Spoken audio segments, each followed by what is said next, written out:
Have you ever had a friend who said, "That's not fair," when someone cut in line during recess?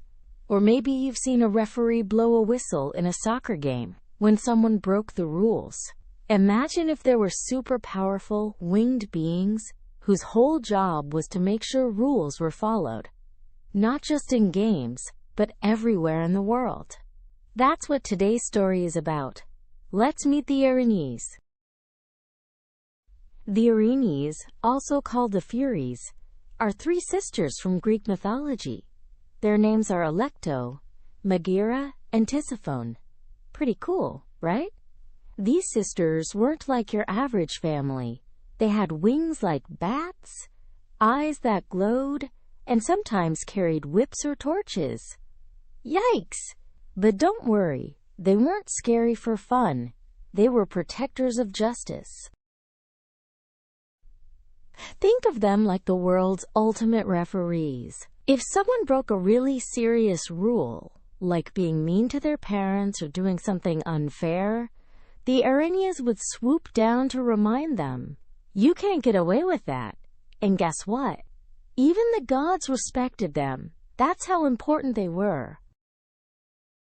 Here's one of their famous stories. Long ago, a man named Orestes had a really tough choice. Something terrible happened in his family, and he made a big mistake. He hurt his own mother. In Greek myths, that was one of the worst rules you could break. Who came after him? You guessed it. The Erinyes.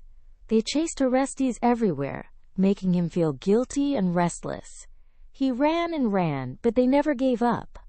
Finally, he begged the goddess Athena for help. Athena listened carefully and said, "Let's have a fair trial." It was one of the very first trials in Greek stories. The Erinyes agreed, and when the trial was over, they accepted Athena's decision. Instead of just punishing Orestes forever, they became protectors of fairness, making sure justice, not revenge, was the way forward. Pretty amazing, right?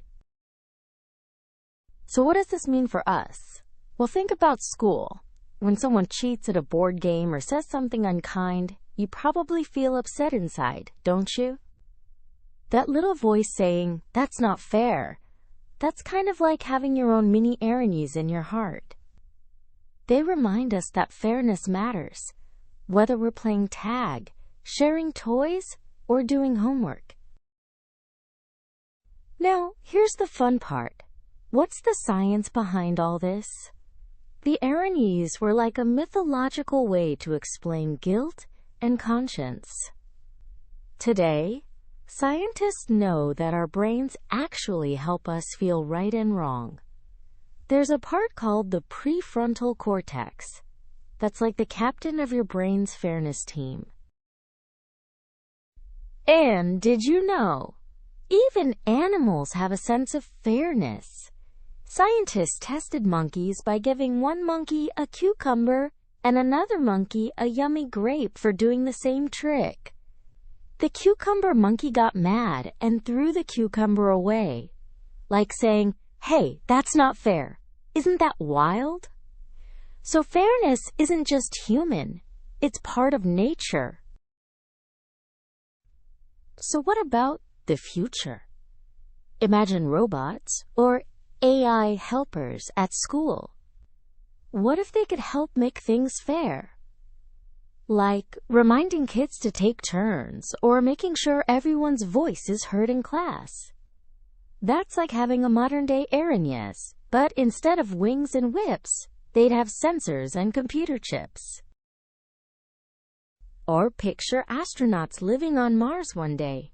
They'll need their own rules to live together in peace. Maybe they'll invent Space Erinyes, a system of fairness that makes sure no one hogs the oxygen or eats all the space snacks. Fairness will always matter, whether we're on Earth or light years away. So today we met the Erinyes, the fierce sisters of fairness. They remind us that rules aren't just about punishment. They're about helping everyone live together in peace. Next time you hear that little voice saying, "That's not fair," think of the Erinyes cheering you on to make a good choice. Thanks for joining me on Myth Meets Science. Until next time, stay curious, stay fair, and keep imagining.